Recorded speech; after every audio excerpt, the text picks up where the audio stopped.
Baiklah, Assalamualaikum warahmatullahi wabarakatuh. Kami dari kelompok 4 akan membacakan judul materi yang berjudul Konsep Dasar dalam Administrasi Pendidik dan Tenaga Kependidikan.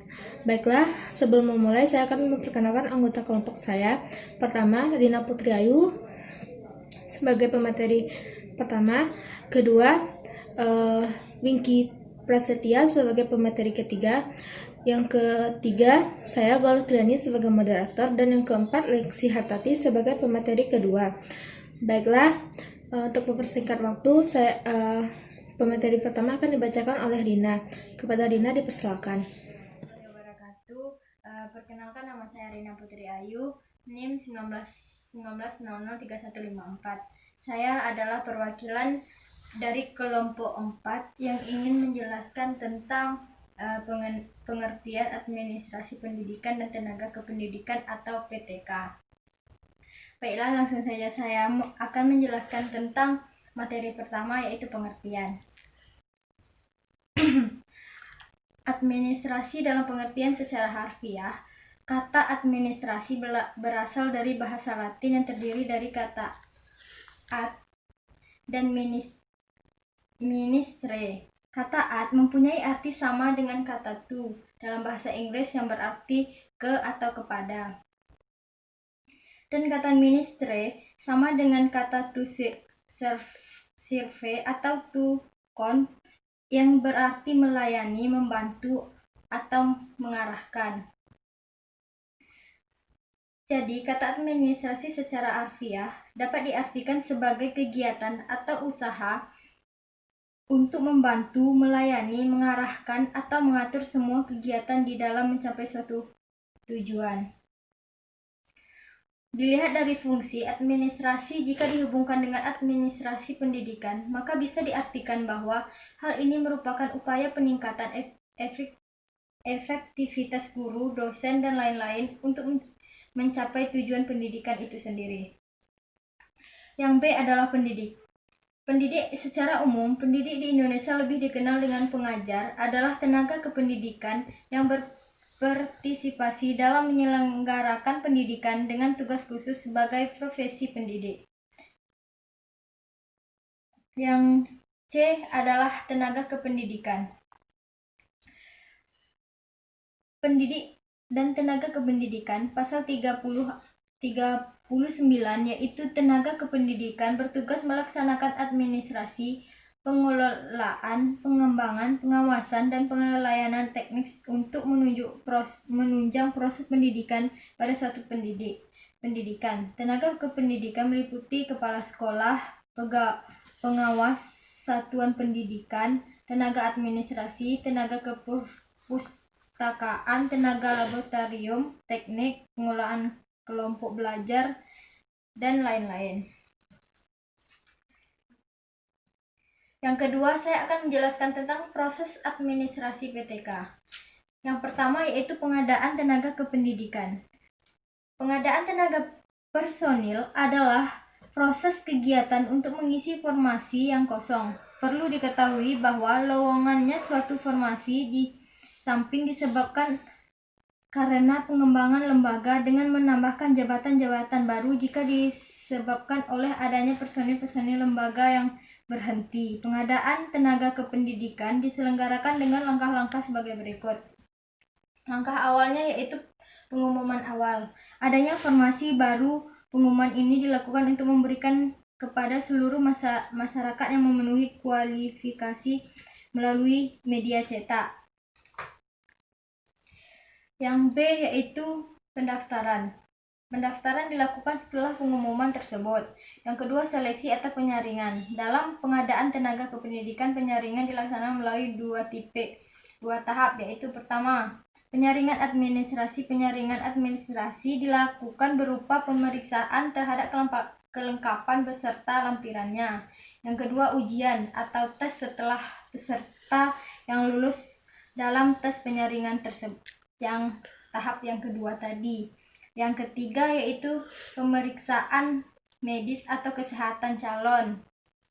Yang D adalah tahap selanjutnya adalah pengumuman akhir. Pengumuman ini berisi peserta yang lolos dalam seleksi sesuai ketentuan dan penetapan kerja.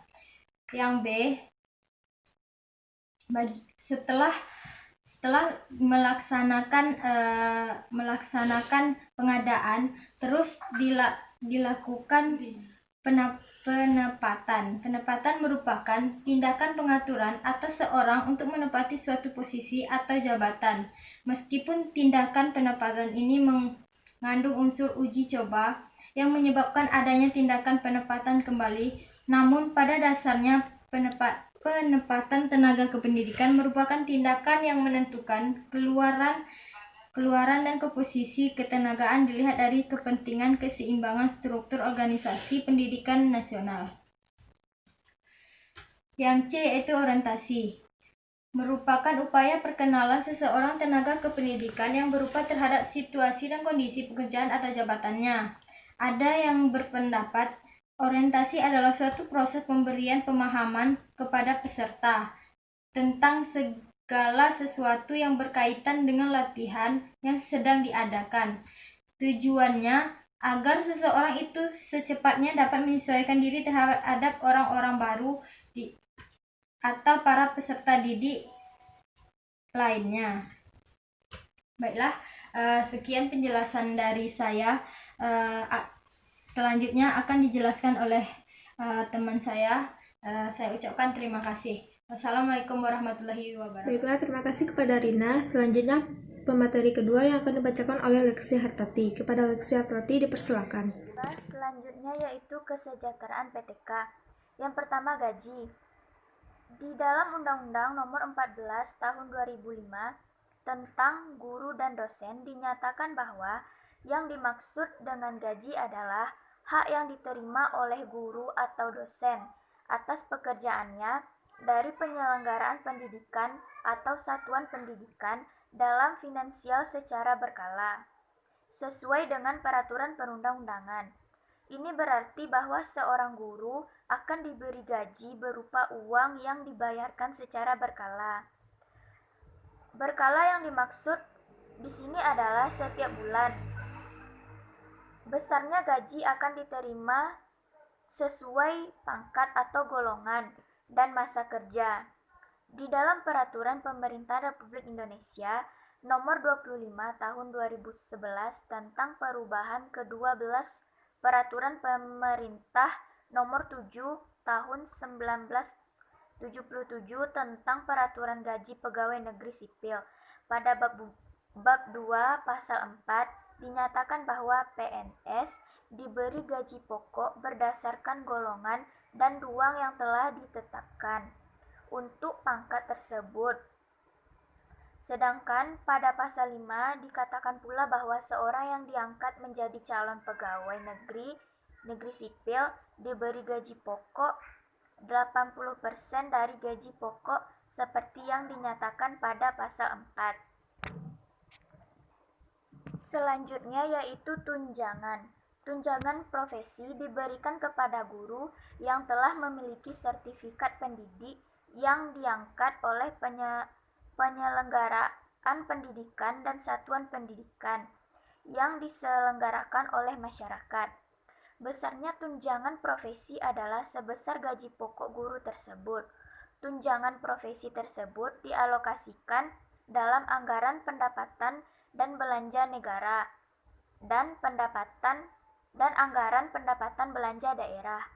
Hal ini dinyatakan dalam pasal 16 ayat 2 dan 3 Undang-Undang Nomor 14 Tahun 2005 tentang guru dan dosen saja, tapi boleh juga dalam alokasi APBD. Selanjutnya yaitu penghargaan. Pemerintah memberikan sebuah penghargaan di institusi pendidikan terhadap guru, dosen, kepala sekolah, dan seluruh tenaga pendidik yang berprestasi. Penghargaan PTK berprestasi ini sebagai penggerak perubahan dalam kemajuan mutu pendidikan. Direktur Jenderal Pendidikan Menengah Kementerian Pendidikan dan Kebudayaan Ahmad Jazidi mengatakan, tujuan diberikannya penghargaan adalah untuk meningkatkan kualitas sumber daya manusia. Baiklah, terima kasih kepada Leksiar Tati. Pemateri selanjutnya akan dibacakan oleh Wingky Prasetya. Kepada Wingky Prasetya dipersilakan.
Baiklah, sekian dari kelompok 4. Kurang dan salahnya mohon dimaafkan. Assalamualaikum warahmatullahi wabarakatuh.